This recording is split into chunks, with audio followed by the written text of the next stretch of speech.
Hello, my name is Charles Fowler. I'm the Global Coordinator of World Values Day, and it's my huge pleasure to welcome George Kinder. George and I have met relatively recently. I think last year we met for the first time, and we got on like a house on fire. And I just wanted to have a chance to have this long chat with him and hopefully record something of what we were talking about when we first met and what we've talked about since. Just to introduce George to those that don't know him, George is very, very international. He's a financial thinker, or but more than a financial thinker, a visionary about planning your life, not just the financial parts of your life, but planning your whole life.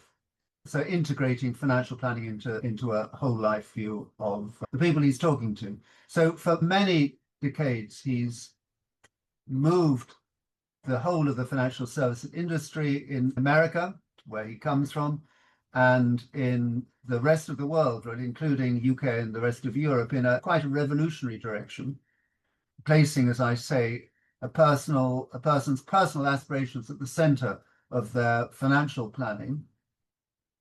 And his books, he's written many books, and they've become really essential reading, essential texts for client-centered financial advice and inspired many, many professionals. I know a number of them in the UK, but there's thousands around the world who are in financial planning. So he's a little bit of a guru to those financial planners, thousands of them around the world.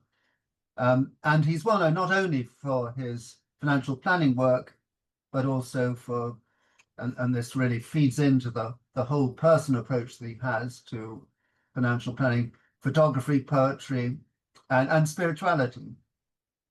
So he looks at all aspects of people's lives and advises his professional clients who do the same with their clients to do the same. He travels a lot around the world in the past between Massachusetts, Hawaii, and London. And London is his current base, and that's where I am. And that's really what led to this chat. So, George, welcome. Fantastic to see you on this spring, we hope, spring day in London, where we both are, where we have great hopes of a rather grim winter, which I think it's been your first in London, hasn't it? It's the weather has been really very rotten, as it sometimes is in London, I have to admit. But we're seeing shoots of signs of hope, signs of spring.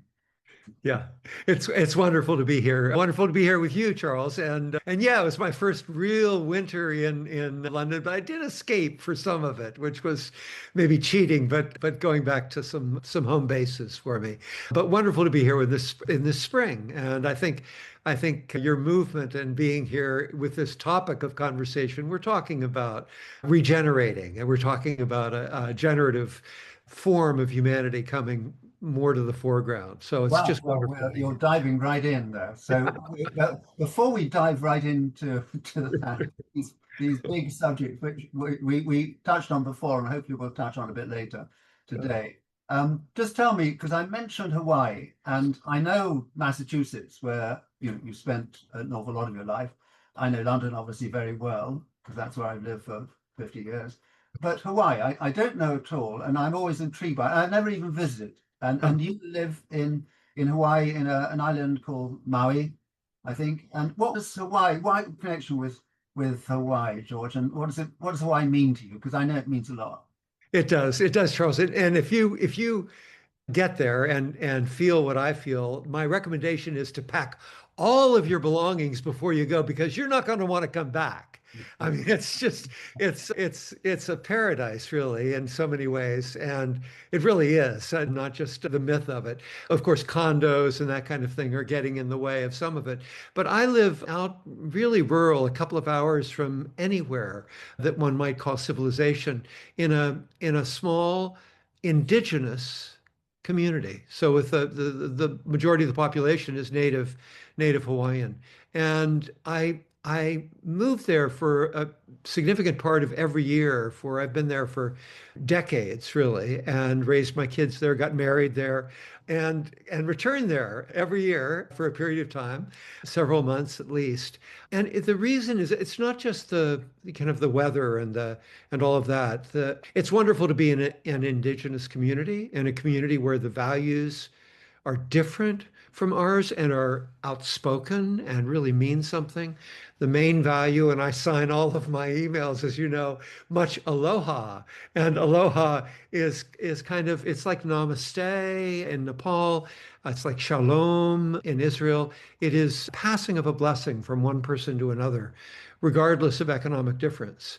And that's really the spirit in which the that community lives and it's the value that they have that drew me. I wrote a one of my books of poetry and photography is kind of an epic poem of a landscape in Hawaii that I was trying to save from development, and so far so good. But this was one of the ways that we did it, and then I got Hawaiian musicians to play and we put on a big event to try to make that happen. So probably the most important mentor of my life was Native Hawaiian, and it started off being more considered more Western, but was one of the first people in the community to really take on the values, the ancient values. So it's just special in so many ways. And I go to feel deeply that spiritual nature of, and the other thing, Charles, is it's the most creative place on earth because it's volcanic. It's the youngest place on earth. So it's the place where new things are happening. We were just talking about spring. It's the spring of the planet Earth. Isn't that amazing? I think it's a lovely way of describing that. It really brings it to life for me, I have to say. What just quickly a little bit more about the indigenous values in Hawaii. What you spoke about them a little bit, but how would you describe them overall, and how Well, do they differ perhaps from the values that we might hold in other yeah, parts? I think that because they're a younger culture, they're closer to, I mean, older culture in a way. They're closer to their values because the Western values didn't come in until the 19th century.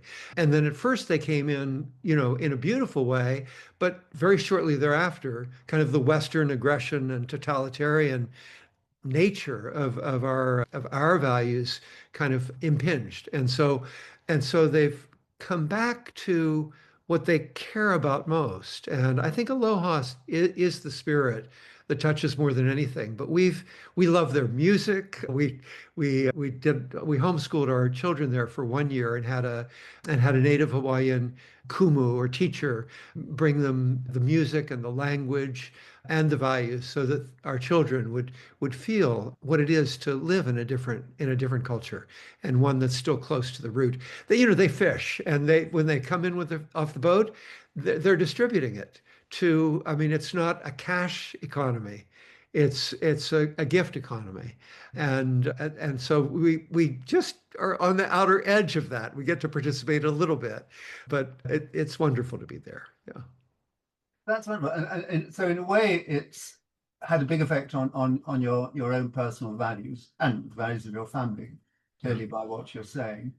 Yeah. And but underneath that and associated with that, I should say, it is a place and has been for you a place that's given you spiritual or enhance your spiritual dimension. Can you say a little bit more about? Well, actually, can I ask you Yeah. before getting into that, and maybe it's a way into that? Can I ask you about mindfulness? Because one of the things that you do, which is unlike many things you do, are unlike conventional, or the way I've got to know financial planners and financial planning over the years. One of the ways that you're different is there's a depth there of spirituality, isn't there, that underpins what you're doing. Would you like to just break a second? I would, and I want to get something to just Yeah. show you for a moment because you'll appreciate this. It's in the context of what we're talking about. And this this is the book that I wrote. It's called A Song for Hana. Hana is the name of the town that we live in, and it is filled with images and poetry, as you can see, of the area that we live in, just along the ocean. Starting, they're beautiful. Yeah. And it's a love story, and it's just filled with these beautiful images of Hawaii and of just a mile and a half of it. So when you talk about mindfulness, because I spent so much time there, all of my mornings have been dedicated to mindfulness practice for decades. And in Hawaii, what I would do is I'd walk out the front door and I'd walk across a pasture and down to the ocean. And then I would walk along the ocean to a hidden secret beach. And I think only once or twice in 15 years or so was anybody else there.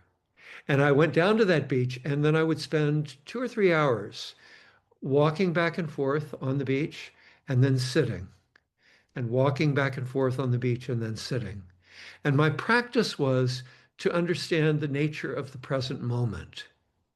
So I was constantly looking at what is this moment, and what is this moment, and what is this moment. And I don't know how it sounds to anybody, but to really be just right here and right now was what I was aspiring to. And then I did that also as in my home in Massachusetts as well when we were there. So mindfulness is a practice of really of meeting moments of understanding. In my latest book, The Three Domains of Freedom, the first domain of freedom is that each moment is yours. So I wanted to understand that. What does that mean? And so I do it as a practice in the nighttime. I do it as a practice in the daytime. I do it many hours a day. So, and that's impacted, obviously, my work in the financial world hugely, and now my work with civilization. Yes. So just in terms of its impact on your work in the financial world, how does mindfulness impact on the way that you ask people to ask financial planners, because you're really a teacher, a leader for financial planners, so all those thousands of them around the world. How would you ask them to introduce mindfulness into their practice, or maybe you wouldn't? I don't know. How does it relate to the advice you give to all these planners? Well, there are two things I think that are important there to understand, and they're certainly values related. But before I get there, what I'm mostly known for, because it's what's sexy in the press and everything, is finding a way to help advisors and their clients discover who the clients really want to be more than anything, what they really want to do with their life. And we ask deep questions there. So we ask life and death questions, we ask legacy questions. And so that's what's kind of gets everybody excited about what we do. But the underlying aspect of that, the underlying, maybe it's a value, the underlying skill that we have trained financial advisors all over the world in, is a listening skill.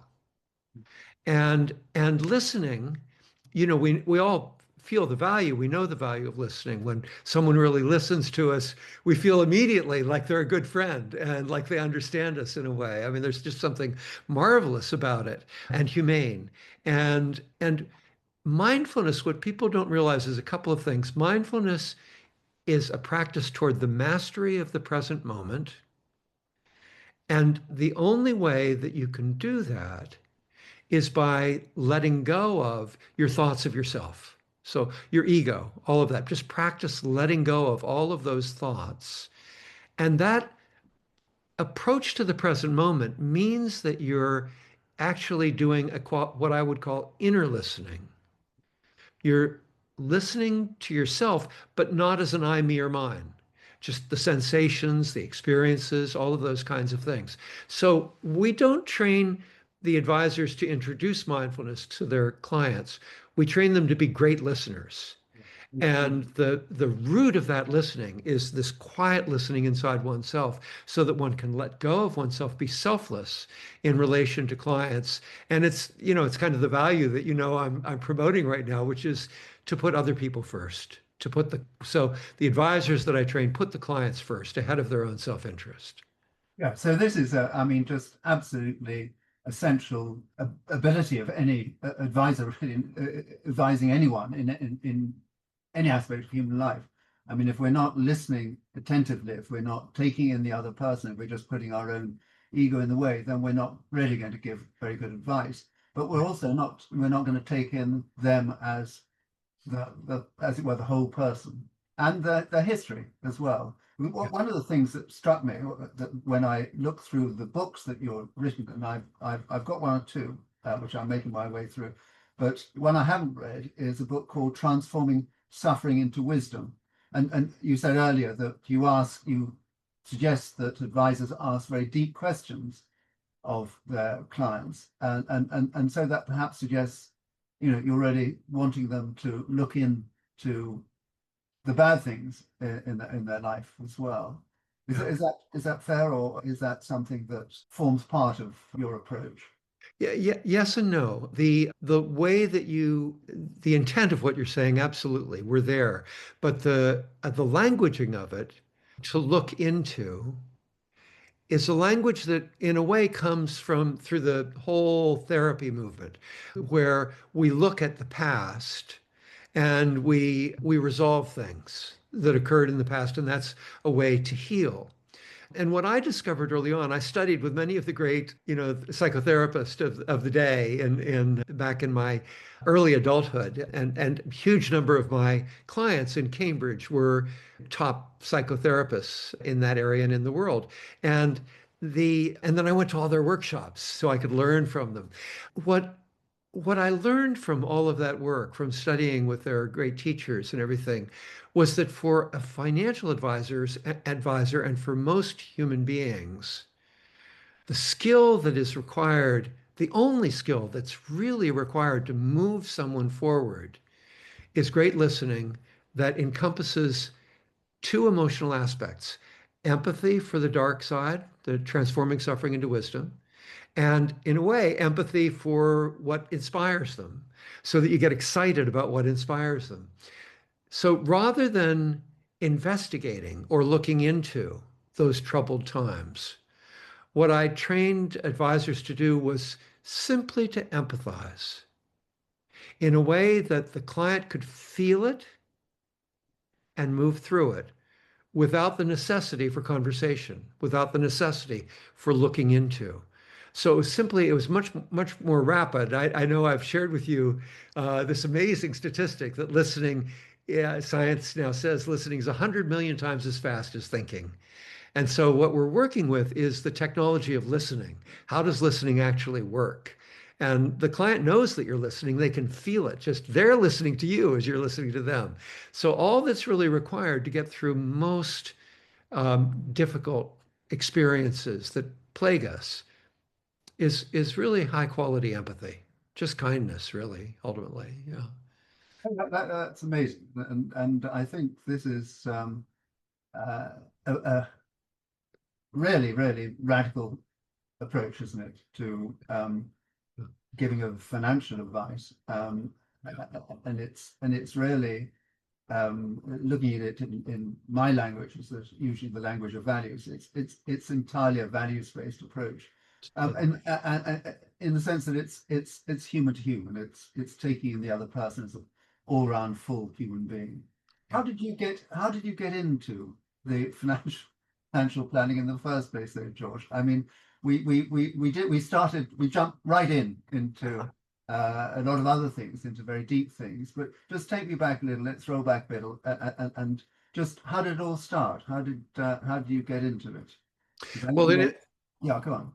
no, in a way, it's this intermingling that we've been talking about, because in the early days when I graduated from college, I didn't I didn't want to work, and I don't know, and it may be that I think there are probably a lot of people like me that go, oh my God, I've got to figure out what I'm going to do in life, and I didn't see anything that I'd really like to do, and I wanted to be more of an artist, and a poet and a spiritual person, and And Charles, I joke, nobody would pay me a dime for one of my poems back then, and they wouldn't pay me a dime for one of my meditations either. So I had to do something. So I went off and I was good in math, and I did tax returns for a living for many people. And that built, and I gradually over time, I realized that people were troubled around money, and I was troubled around money. I wanted to be free. I wanted to do what I loved in life and contribute to the world in a way that I felt was right, not just simply determined by economic forces. So I went back, having doing taxes for a living. I had a degree in accounting, and I went and that was after my degree in English. So it goes back and forth like this. But what I did was I went back, I discovered this field called financial planning. It was just beginning at that time, and realized that people were in that field were addressing everything about money for their clients. And I thought, well, I want to know how to do that for myself so I can be free.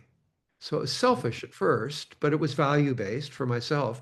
And then in doing that and learning how to be a financial planner, I realized, wow, I've got all these tax clients. I could provide a wonderful service for them. And that right from the beginning, I began to take those skills of financial planning and realized that what would be even better would be to have a values-based aim, an aspirational aim for each client, and then we could use those skills to do good for each person that we addressed, and ultimately good for the world. Yeah. And how did that evolve? I mean, you started off advising people on their finances. How did that evolve into what you're talking about now, which is really life planning, essentially, isn't it? It's not just looking at their finances, it's actually fitting that into context of their whole life and really helping them plan their whole life, not just the financial aspect of it. How did that happen? How did it evolve? Well, it evolved first of all just in my own practice that I would do this, what we call life planning, which is helping people to discover who they really want to be and then put all the money forces to work for them. And so I did it with all my clients, and they loved it.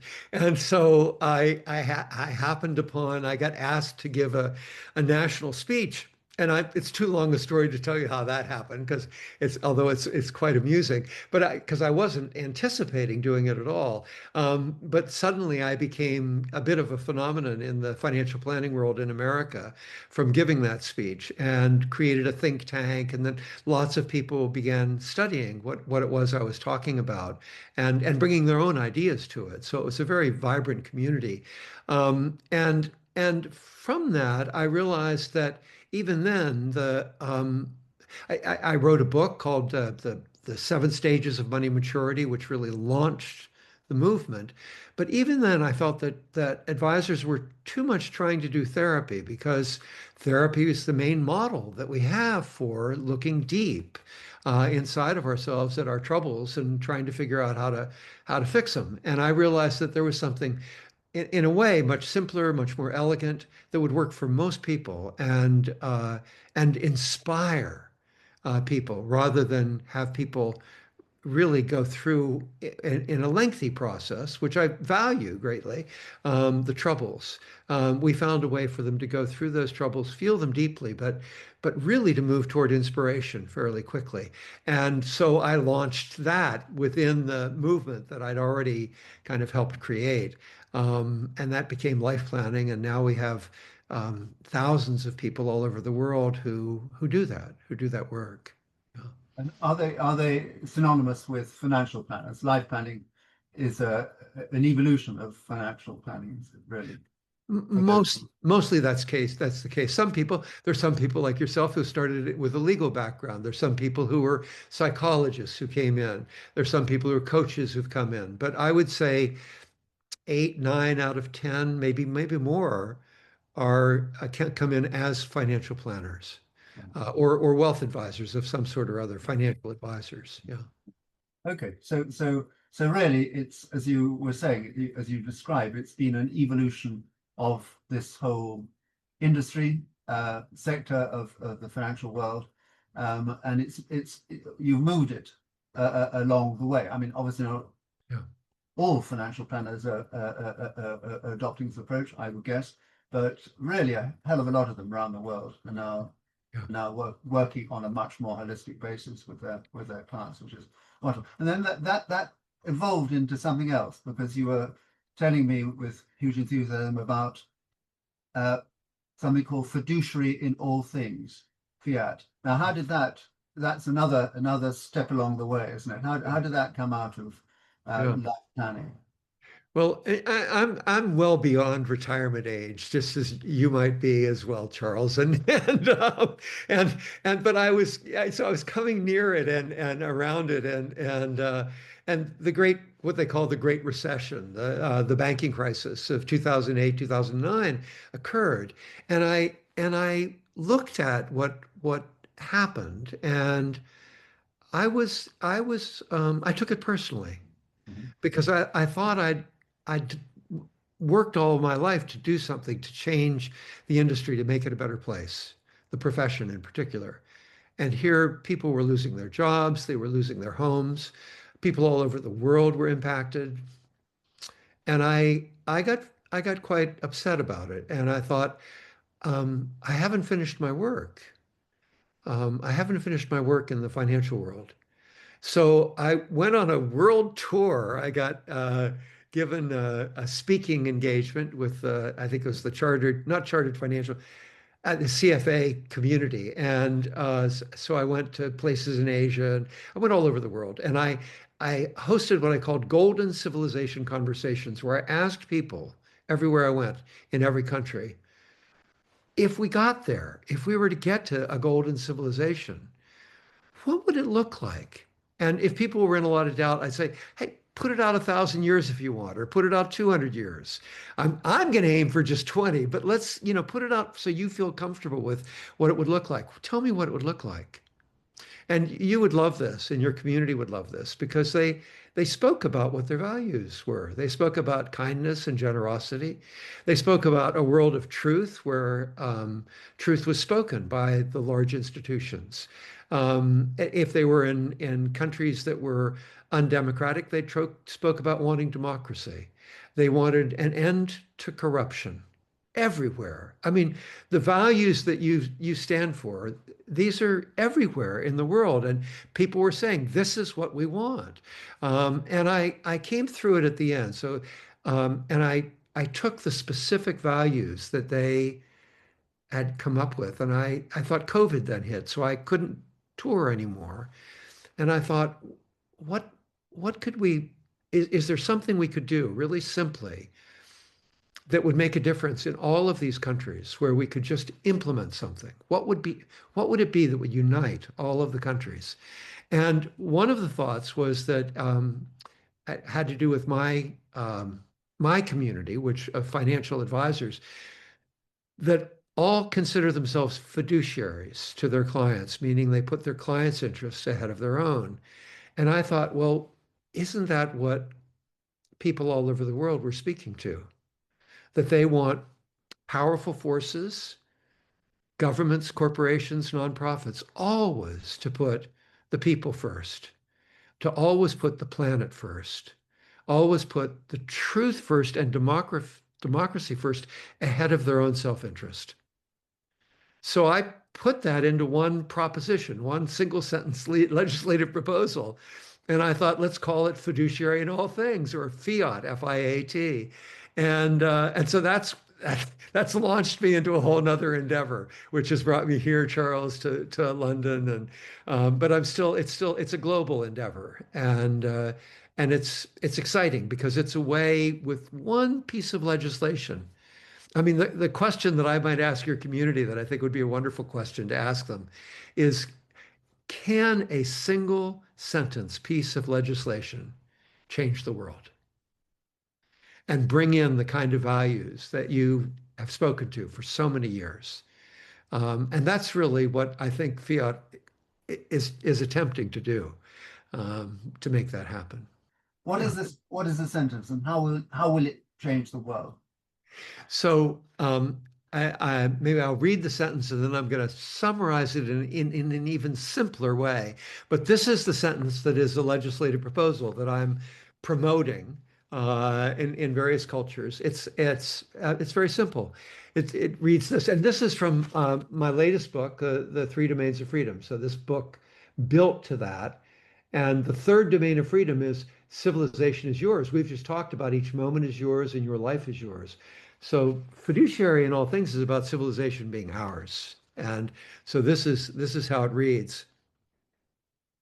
A fiduciary standard of obligation is required for all institutions, corporate, nonprofit, and governmental, to place the interests of all stakeholders of truth, of humanity, democracy, and the living planet that sustains us first above their own self-interest. So let me frame it in one other, yeah, powerful, isn't it? Let me frame it in one other way that touches kind of the heart, and that is to ask again your community, our friends, to consider what it would be like if every institution they encountered throughout their life was throughout their day was trustworthy and humane in everything they did. How would that feel to you? And how would your life change? And I think that's the world I'm aiming at. I think that's a world that now we've got one earth that we all, as humanity, we can all kind of connect around one earth for the first time in humanity's history. And I think it's time for us to put together a standard like that. Democracy has been one element of that, but I think it's time for us as humanity to put together the standard we believe in and have it be a universal standard that our children, our grandchildren, and generations to follow can live in. Yeah. It resonates so powerfully, really, with what we're trying to do. All the people involved with World Values Day in the UK, the UK Values Alliance, all the values networks and organisations I'm involved with and those connected with. Really, the perception is so similar to this. We too have seen that, people have these wonderful values. People on the whole have very good positive values, humane values, pro-social values, if you like. And most people have that, and yet we live in a world where those values aren't being expressed. And so the message of World Values Day is all about, go back to those values, think about those values and put them into action, because that's what we're not doing. Forget about all the obstacles there. We have to change it. We are the people who are not doing it. And if our governments and our advisors aren't doing it, then it's up to us to demand they should. That's right. And, we have that power. We have the power to require everyone to put their values into action. And it just chimes so much, doesn't it, with that fiduciary in all things appeal. Yeah. So how is this fiduciary in all things going forward, George? Because I know you're taking some practical steps now to put that into action. So there are a number of ways. The first thing I would say is just go to the website fiduciaryinallthings.com, and you'll find 3, 4, 5 different ways that just an ordinary person can make a difference by supporting it as a piece of legislation, by pledging something, and you get to write something about it and say what you think, so that you're communicating with other people around the world about it as well. But there are logos that you can put on your site as well. I don't know if you can see this earth there. We'll put the website link on this interview when we publish it, right, and give people that information. And there are I have a format for kitchen table conversations, so that you're actually spreading it with your family, with your community. We have logos you can put on, and there's a steering committee that I'm sure will begin to break into multiple steering committees attempting to make this happen in different communities, in different venues.